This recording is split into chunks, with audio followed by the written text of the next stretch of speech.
Hi everyone, my name is Toch Kokoro and welcome to another episode of Growth Claim Podcast. In this episode, we have Reeves, the owner of Epic Father on Twitter, and we discuss getting married early, the mental work you have to do before getting married, passing the right values to your kids, and how raising children benefits you. And I hope you enjoy the rest of the show.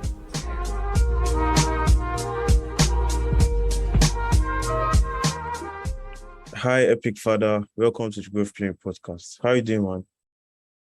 Yeah, man, I'm doing really well. Thank you for having me on. Yeah, by the way, it's good to finally have you on the show because I think I've tried to have you on the show earlier, but you're too busy. But it's good to have you now. Yeah, dude. I remember that was a while back. You know how seasons of life go, dude. It's like you're a busy up man. and down. Yeah. So it's good to have you. He's the celebrity on Twitter, so it's good to have a celebrity on the show. So do you mind telling us a bit about yourself? Oh, sure. Let's see.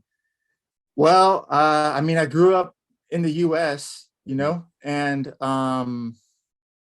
I've worked a ton of different jobs. Nothing that I really loved doing. I worked a ton of different stuff, and as a kid, my parents were home. I had both of my parents. Actually, my dad was in the Air Force, and he would travel a bit. So he did like a stint in Kuwait. He did. Our family did a stint in England. We were there for about 4 years, and he went to South Korea for 2 years, and so we didn't really travel a whole lot. We kind of we went to England and then we came back to the States, and we pretty much, stayed where we were from there. And then my dad kind of did TDY missions from there. So I kind of grew up, I don't want to say a military brat, but that's the terminology that was used. I was, I lived on the Air Force base for a long time. Still went to public school system and whatnot, Yeah. And then when I was 21, I got married and wanted to have kids. So we started having kids right away and had 3 kids, and then kind of been married for a while now, and we're done having kids. And I've worked a ton of jobs, but right now I work full-time as a ghostwriter on Twitter. Yeah. So how come you got married so early, though? Why did you get married so early? Yeah, how come you got married so early? Oh man. I wanted to get married, dude. I mean, there was I don't know if you want to say that it was just God given, but there was a desire within me to have a wife and to make a family, And I would look around at people who were, 19, 20, and then people who were older, 25, 30, and they're not married. And I'm like, what the heck? Why don't these people want to have a family? I never had this draw to have this social life where I go out and party and I go out and hook up with women. I never wanted to do any of that stuff. It was never a desire of my heart to be a part of that, Yeah. Even my friends in high school, they're out partying, and I was I just saw it as dumb and stupid. And some of that was from my parents, they taught that to me. They were hey, mostly nothing good happens at these parties. If you go, maybe you'll have a little bit of fun. Maybe you'll get arrested. Maybe one of your drunk friends will drive you home and you'll die. There's a spectrum of things that could happen, So you probably just want to kind of stay away from them, And so even as a young kid, my parents were Christians, and they were very anti-alcohol. They're still anti-alcohol today, even though I'm not. But I had no desire to live this single life the rest of my life. To me, it just seemed like a lonely life, And it's I felt with my Christian upbringing, part of the Christian teaching is that God made us to marry and procreate, and that's a part of our role, And Genesis is really clear that we are supposed to populate the planet. Yeah. We're supposed to create offspring. We're supposed to leave our family and cleave to our wives. Like there isn't a scripture that says leave your family and be single and die alone. Like that's not there. Even though I do believe there's a gift of singleness, I think that is that's not a normal thing. Like the normal human trajectory should be to get married and have a family and continue your legacy. So that's what I wanted to do, and so I found a woman who was willing to marry me, and there we go. Yeah. So what was it like adjusting to fatherhood? Because you said you started having children immediately. So what was adjusting to fatherhood like? Yeah, that's an interesting change, man. Like marriage in itself is an interesting change. You don't quite realize what a dramatic change it is, because you've been single, like maybe you've lived with your family, but living with your family is nothing like living with your wife.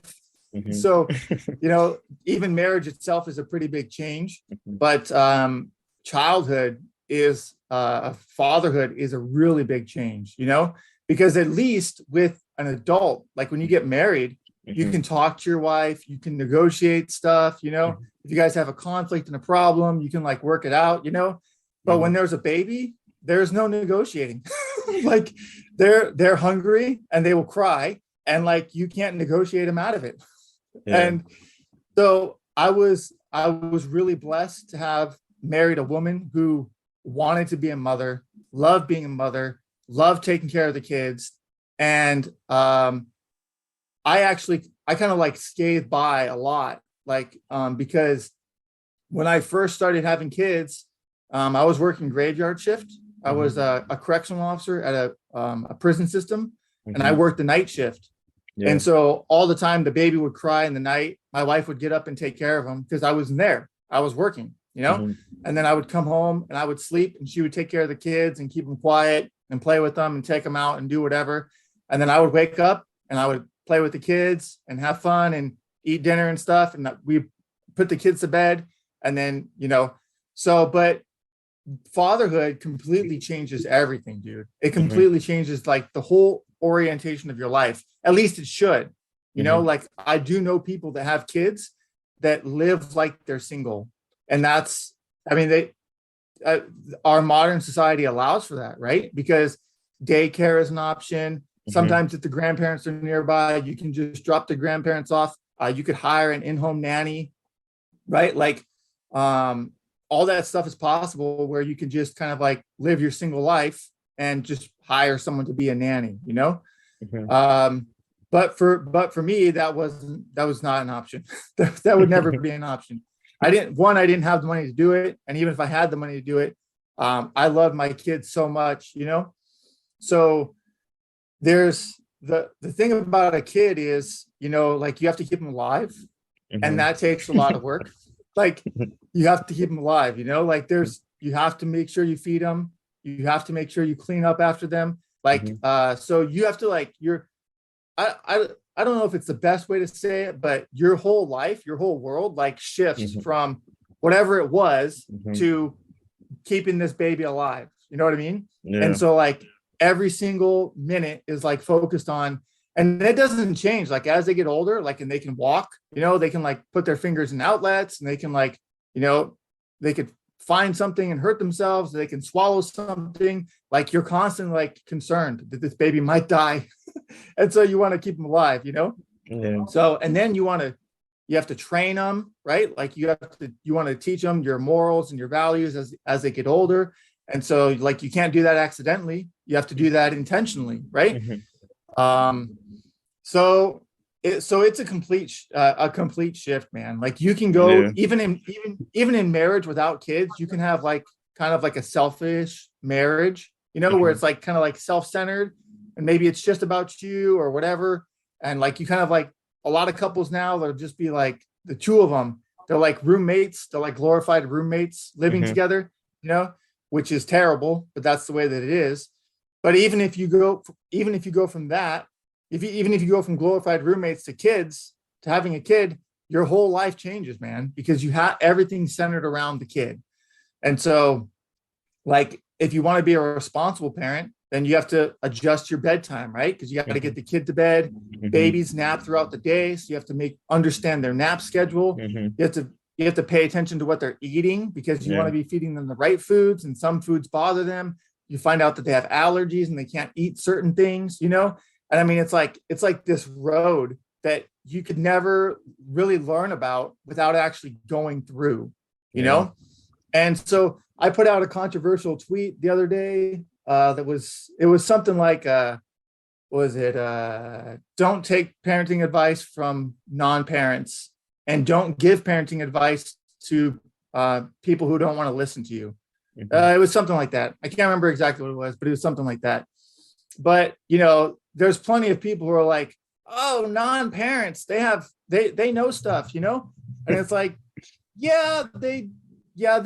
they have observed stuff, but there's nothing like being a parent. You know what I mean? Like one parent can connect with another parent on a different level that a single person who doesn't have a child will ever be able to connect with a parent. You know what I mean? So it's not that any outsider can be like, yeah, don't beat the hell out of your kid. Okay, right. Anybody could say that. You know what I mean? Like, don't slap them and kick them, you know, while they're on the ground. You know, like that kind of like that advice is like, it's so broad, you know, that it just is like natural human advice. Like, don't do this to anybody. You know what I mean? Yeah. But when it comes to like individual kids, all the kids are different, and kids struggle with different problems. And it's like, parents are best equipped to help parents with parenting. So that makes sense.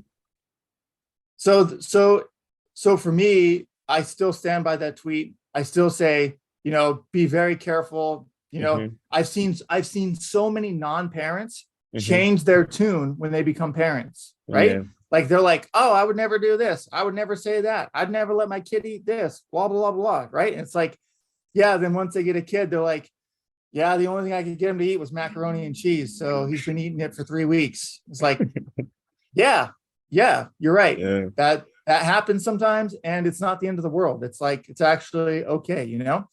Oh, I would never want to hit my kid.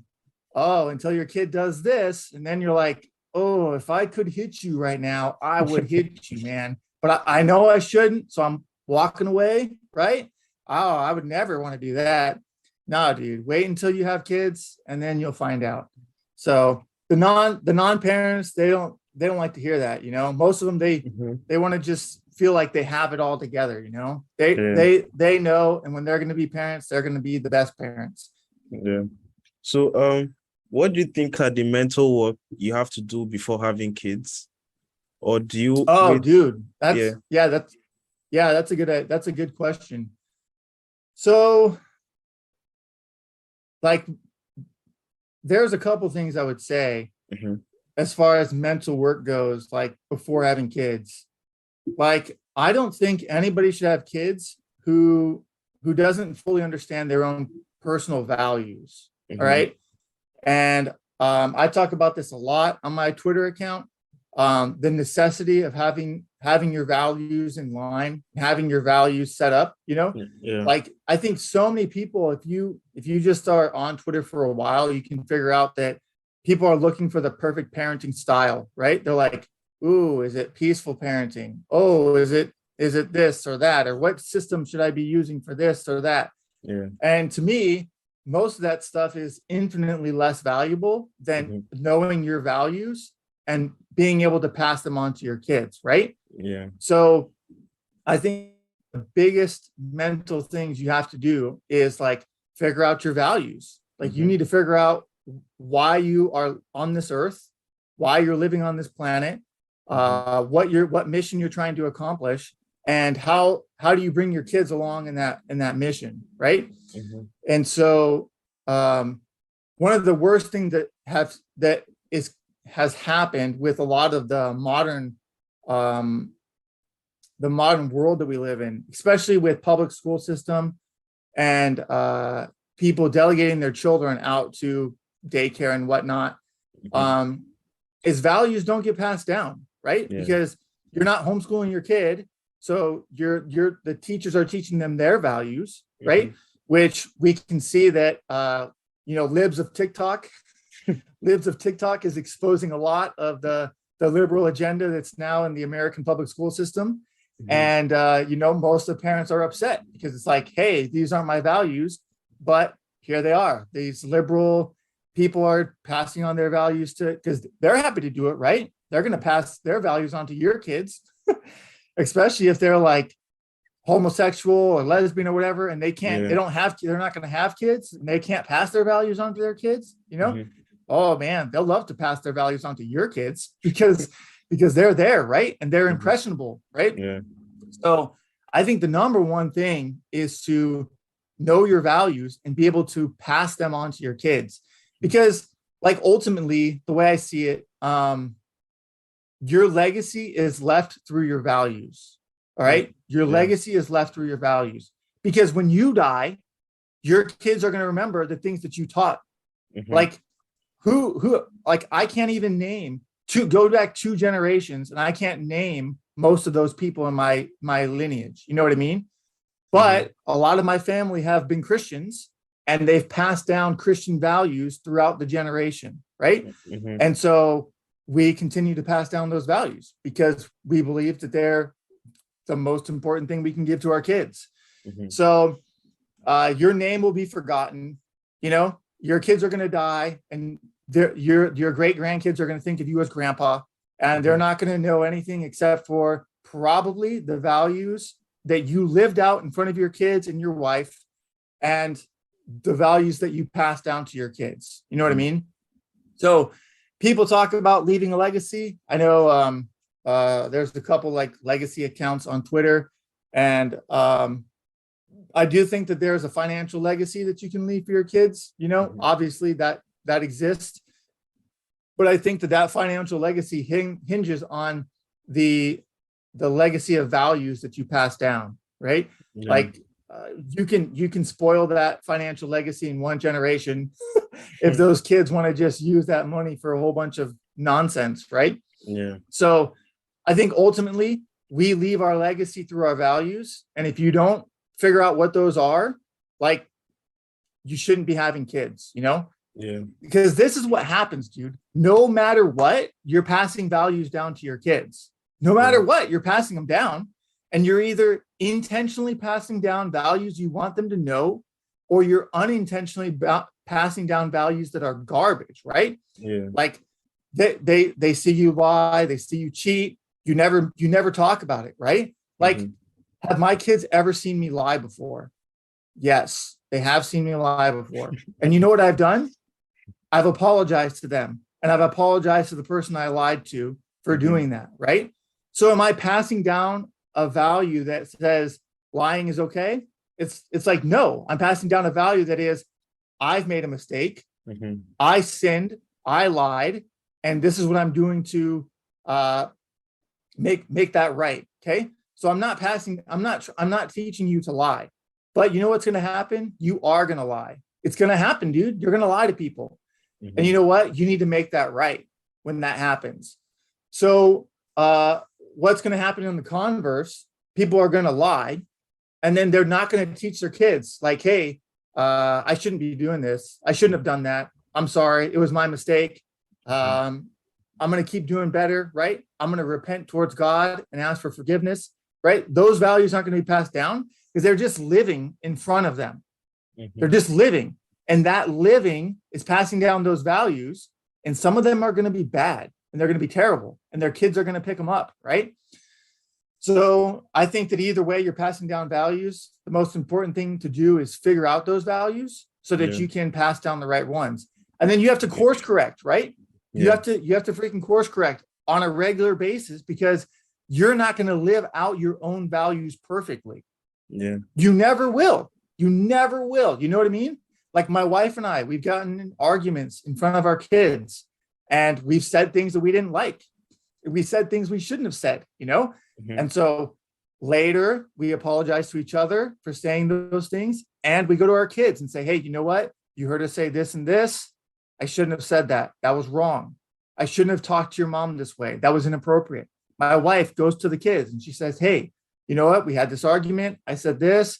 We shouldn't have said those things. That was wrong. We were angry. You know what we should have done? We should have separated ourselves. We should have taken a break. We should have talked it out later. You know what I mean? After we've calmed down.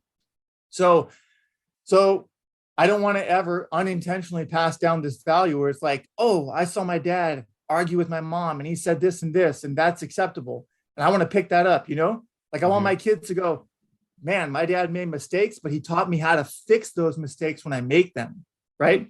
Yeah. So I would say number one, values. If you're going to have kids, know your values, because you're freaking going to leave a legacy no matter what. And if it's going to be a bad legacy if you don't intentionally leave a good legacy. Yeah, yep. That makes sense. So, and then probably the second one I think is I talk about this a little bit on Twitter. I probably should talk about it more, but you know, prior to having kids, you want to have the best marriage you can possibly have.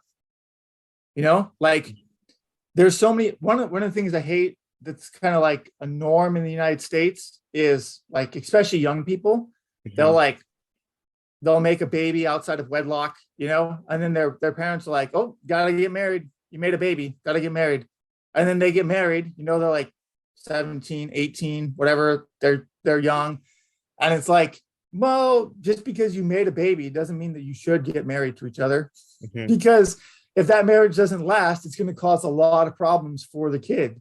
Like maybe it would have been better if you guys just like separated and like there was some type of custody agreement set up instead of like putting this kid through a hell of a marriage and then divorcing and then causing more trouble, right? So there's no easy path going forward, but I think it's a really bad idea to have it be like an automatic, oh, you made a baby, let's get married. It's like, yeah, you made a bad decision, let's make another bad decision. That sounds like a good idea, right? Yeah. So I think people forget how important their marriage is to the success of their parenting. Yeah. Right? Like it's really hard to be a really good father without having an awesome wife behind you who's helping you and supporting you. You know what I mean? Yeah. And so like one of the benefits that my wife and I have is we have the same values, right? And so it's pretty easy for us to pass along those values and to stand together. So like when I'm talking to my kids and my wife isn't there, I'll tell my kids something and they'll be like, well, I'm going to ask mom. And I can already tell them right now, mom is going to tell you the same thing that I just told you. She doesn't have a different moral compass. She doesn't have a different set of values that we're using to raise these kids because our marriage was like this before we started having kids. Right. And so if you have like a rocky marriage, you know, like maybe you want to hold off. Like if there's a chance you're going to get divorced, like maybe you should just not have kids right now. You know what I mean? Yeah. Like, because that foundational of marriage, like the better your marriage can be, the better the parent you can be towards your kids, you know, like you demonstrate what marriage is to them. Like my kids learn what marriage is by watching us. Right. And then they have friends that their families have marriages, right? And they go over to their house and hang out with them. And they learn from those people as well, but they contrast it with us, right? Like we're the big picture. Other families they go to are the little picture. And so maybe there's some things that we do that they don't like. That's fine, whatever. Maybe there's some things that other family does. But we want to provide at least the best contrast that we can possibly do, you know? And when my kids' friends come over, they're always like, man, we love coming to your house. Your parents are nice and loving, and everyone here is kind to each other. And you guys are always friendly. You know, like all the kids, when they come over, they want to stay over as long as they can. Like they want to spend the night as much as they can, because sometimes they like being at our house more than they like being at their own house. Right. And so this creates this contrast between our family and the world, right? Or our family and how other kids are living their life. Yeah. And so I think that it's imperative, honestly, for people to, if you're going to be a good father, like you better have a good marriage lined up, you know? And like that should be your number one priority, is create the best marriage you possibly can. That way your kids gain the benefits of that. Yeah, that makes sense. That makes sense.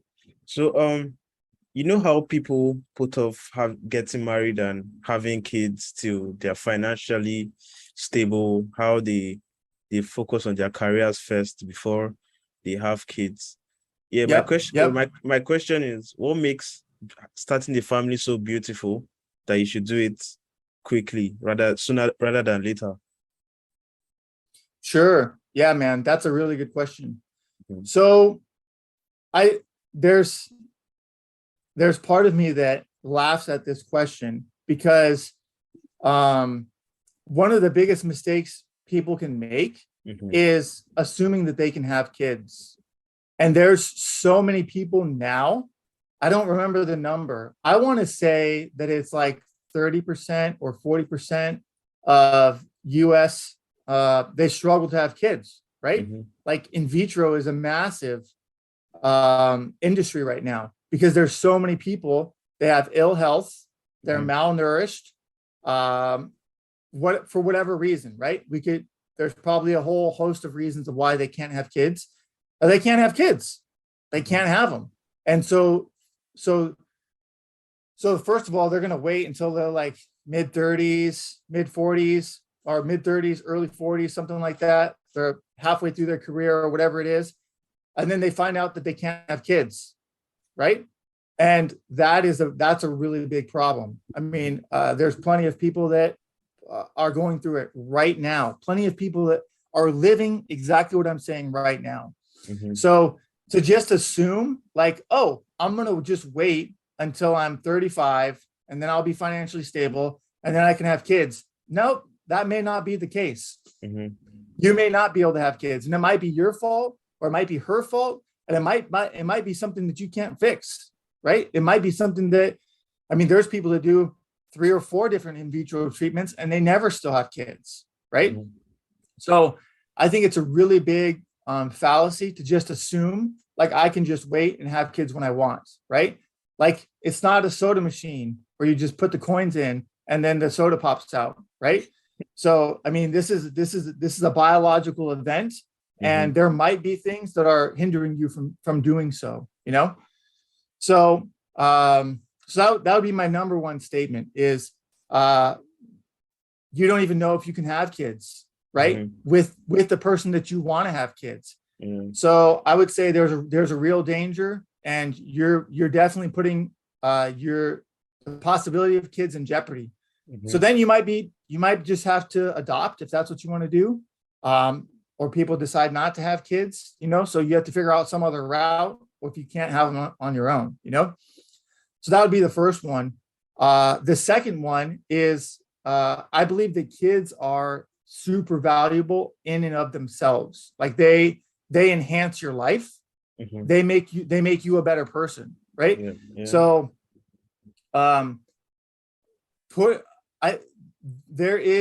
there's a really big problem in our society with overvaluing your career instead of your family. And this is especially in the United States. It's like the career's up here and the family is down here, right? And so that's why you get these dudes that will just work like freaking, 60 hours a week because they get the opportunity to work overtime and they completely neglect their family. And it's like, dude, man, like I get it. Like sometimes that has to be a season in life because you don't make enough money. And so you have to work overtime. But the family is the foundation of society, right? Everything that happens in society is a wellspring of the family, right? If there was no family, right, now you're not producing any kids, you're not going to have a population to be educating in the school system, to be running businesses, to become pastors and leading churches, right? To be I mean, we wish the government was smaller, but to be governing officials, right? Like the family is the foundation to all of those things. So businesses rest on the family, right? And everything rests on the family itself. So the family is of utmost importance, you know? And people people today, they don't see their kids as a blessing. They see their kids as a curse, like to avoid. This is why they're being avoided through either abortion or contraception or just delaying having kids, right? And ultimately, if you knew how valuable your kids were, you would get them sooner, right? Like my kids bring so much joy to my life. There's nothing I would give away in place of my kids, right? Nothing in my life is more valuable than my kids, right? My house is gone, but I'm still keeping my kids. My cars are gone, but I'm still keeping my kids, right? I would lose anything in my life to be able to keep my kids, because they are the most valuable thing in my life besides my, my religion and my God. Like it goes my wife, my religion, my God, my wife, my kids, and then everything else falls below those things, So if people had the picture of kids as being valuable, then they would desire to have them. But instead, because when you see something as valuable, then you have a desire to get that and acquire it, right? Like it's like, that's why people work, because they see money as valuable. Oh, money lets me get the things that I want. So that's why I think people treat kids like that soda machine. They can just pop them out wherever they want. And then they're a good idea, but they're not that valuable. Like they're more of a nuisance. Yeah, they could be fun and loving, but really our society treats kids like a nuisance and nothing else, So this is why I don't like the become financially stable before you get kids, especially with so many people who they already live outside of their means because they value other things, right? Like they value going to the movies, so they freaking put it on their credit card to go to the movies because they don't have the money to do it, right? They value their new TV, so they put their TV on their credit card and they go into debt to buy this 80-inch TV from Costco, right? Because they value those things, so they're willing to go into debt to do it. But then it's like, oh, well, not kids, right? Definitely, if I had to work extra to have the kids, or maybe it was the budget was tight, I had to sacrifice to have kids. I'm not going to do that. I'm not going to sacrifice my lifestyle to have kids, right? And that's completely backwards. That all that does is show that those people don't value those kids, because I'll freaking drop my lifestyle all the way down, right? To where I'm wearing like crappy clothing and I can't afford to get a haircut, right? In order to have kids and raise them and train them and bring them into this world. I mean, I see my kids as my way of leaving this legacy and also changing the world, right? Like I don't change the world on my own. I change the world through the legacy that I live, which is my kids. So I think ultimately it comes down to just valuing kids, right? People are willing to adopt and even like lessen their lifestyle for the things that they value, but it's not going to be kids because they don't value kids that much. Yeah, man. It's been good. It's been good talking to you. So where can people find you on the internet? Epic Fatherhood on Twitter is the best spot. All right, man. Thank you for coming once again, and I hope you enjoy the rest of your day. Yeah, man. Thanks. Yeah. Thank you for coming this far. I created the program for people feeling stuck, struggling with an addiction, trying to find their path, and want to become whole again. It is called the Self-Mastery Program. Please check out the show notes to get a copy, and I hope you enjoy the rest of your day.